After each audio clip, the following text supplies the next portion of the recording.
So under nouns, we have seen the different types of nouns, that is your common noun, proper noun, collective nouns, countable and uncountable nouns, and your abstract nouns. So what do you mean by abstract nouns? So let us see the definition of abstract nouns.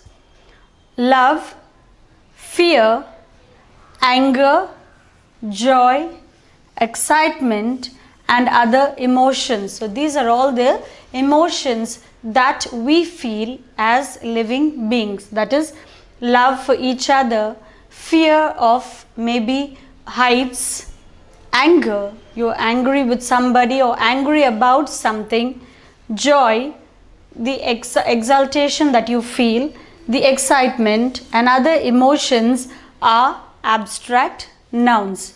We have seen that common and proper nouns are the names of persons, places, animals, or things. Collective nouns are the nouns that are used for a group. For example, a group of people is known as a crowd of people. A dash of singers, a choir of singers. The word choir is the collective noun used for singers. And nouns that can be counted are known as countable nouns, and nouns like stars, rice, etc. cannot be counted, so they are known as uncountable nouns. And abstract nouns are the emotions that we feel, that is love, fear, joy, anger, excitement, and all the other emotions are all known as abstract nouns. So we have to pick up the abstract nouns from the sentences. In that case, we see things like love, joy, fear, excitement, anger are all feelings or emotions, and they are known as abstract nouns. They cannot be touched or seen, they can only be felt. So abstract nouns are nouns that can be felt and cannot be seen or touched. So this is the type of abstract nouns. Next, moving on to the verbs, we have seen that a verb is an action word or a doing word, and it tells us what someone or something is doing. So we have, according to the tenses, that is the past tense, the present tense, and the future tense, the verbs change according to the tenses. So we have the three tenses. That is our present.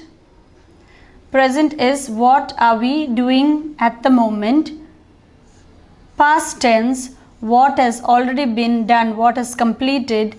And the future tense is what we will be doing in future. So there are three types of tenses, that is your present tense, your past tense, and your future tense. Present tense is what you are doing at the moment. Past is what has already been done, the task that has been completed. And the future tense is what we will be doing the very next minute or the next day or the next week or month. So these are the three types of tenses. And according to the tense, the verb changes. So the first one is walk. So it is the present tense, walk. I had to walk to school today. So what has happened? Next is walked. I walked my dog. So it already happened. It is the past tense. And will walk is something that will happen in future.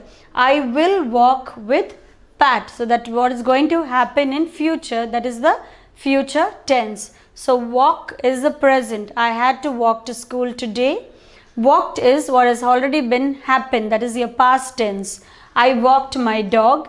And will walk is in future what you are going to do, that is I will walk with Pat. So according to the tense, the verb also changes.